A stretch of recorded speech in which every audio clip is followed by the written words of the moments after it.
Usa ang kuryente sa mga nawa human sa pagkusukuso sa Bagyong Odette sa Visayas, Mindanao ug pipila ka mga lugar sa Pilipinas. Lakip sa mga grabing napiktuhan ang lalawigan sa Sugbo diin daghang mga poste ang nangatumba, hinungdan nga daghang establishmento ug mga panimay ang napiktuhan. Gumikan ini naningkamot ang usa ka ahensya nga mabalik ang kuryente aron mas malipayon ang bagong tuig.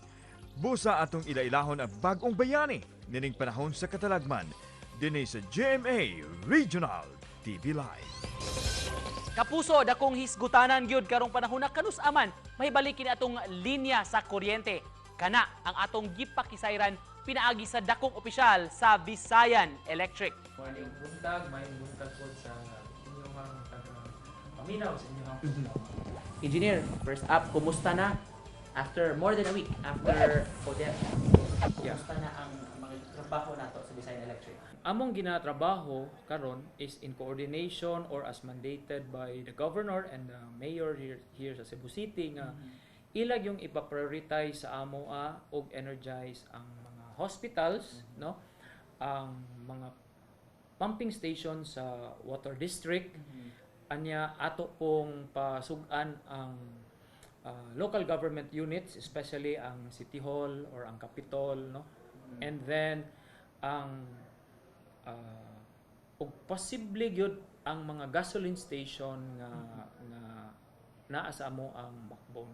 So mao ni ang gihatag gyud nga mandate sa amo karon kay mao man ni ang essential gyud pa as instructed to us by the local officials.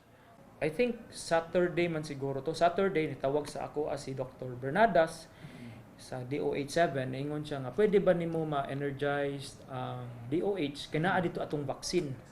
That's why atong gihangyo ang Cebu Private Power during that time nga pwede ba mo padagan mo sa inyong makina kay tungod atong apson ang serve nato ang DOH now. Nakataon pod nga ang DOH 7 ug ang Soto duol raman kay sila. That's why pagka Sunday after sa typhoon gipa-andar gid nato ang Cebu Private Power para maka-deliver og kuryente didto sa Vicente Soto.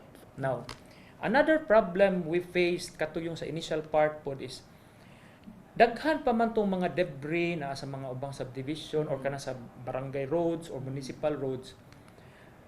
Katunga sa among workforce nga available, ang ilang gihimo nag-clearing lang sa gyud sa karsada. And in fact, wa gani namo nakasulod og subdivision. Kay ang main road sa among gipang kuan kay para maagian sa mga katawhan. No?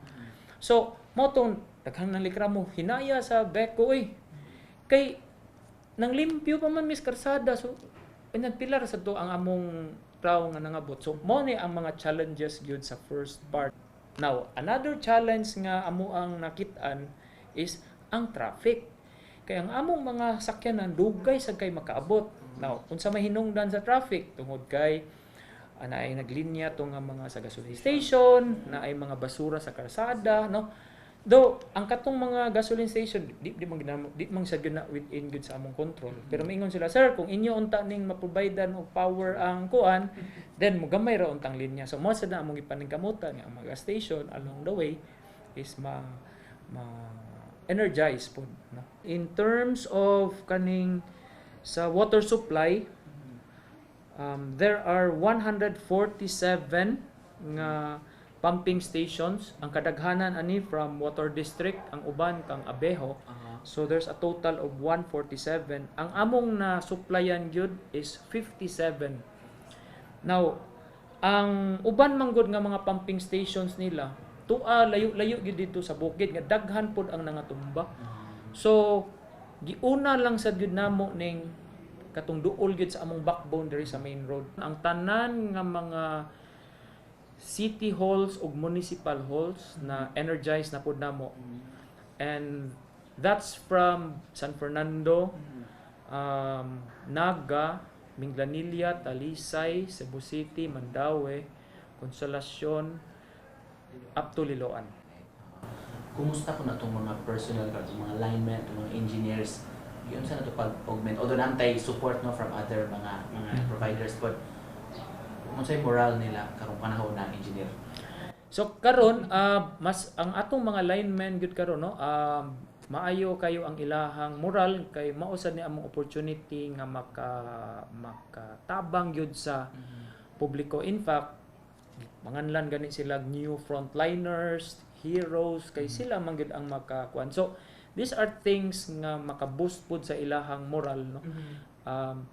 And naman po'y uban nga mga atong mga subuanon nga moadto dito sa site nga mohatag nila tubig, mohatag og pagkaon, nalipay pud sila ba kay no.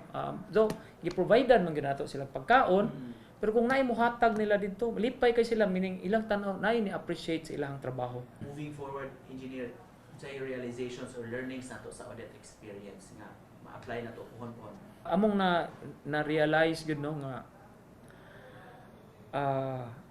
maayo giday na nga naa kay mga amigo sa ubang lugar, let's say for example sa Luzon, sa Visayas, nga sa panahon di ay nga nagkinahanglan ka, naa sila nimo matawag. So mao na nga just like sa unang panahon, no, kung naay naibagyo sa maigo ang Luzon, mutabang ta didto, no, wa ta mag-expect nga tabangan ta nila kay wa man kita ma-expect nga kuan. So ako nakita nga padayonon lang gyud ni nato ang pagtabang sa uban kay moabot ra sad gyud ang panahon nga ikaw magkinahanglan og tabang pod nila, no.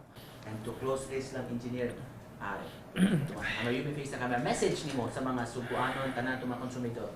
So ang ako lang yung message nato, no, kaning atong mga igsuon nga subuanon, ang Visayan Electric aron no ananing kamot gud mi nga mahibalik ning atong atong kuryente sa daling panahon, no, nga mas mapapadali pa gid unta namo.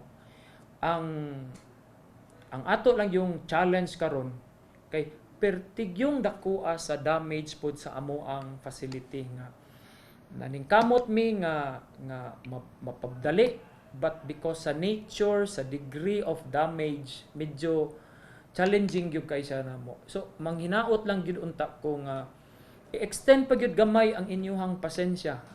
Naami gi-target nga January 31, no. That's a very aggressive gyud nga target. Nga hopefully ma-energize gyud nato ang tanan natong customers by that time. So salamat kaayo ninyong tanan gyud. Mayong buntag.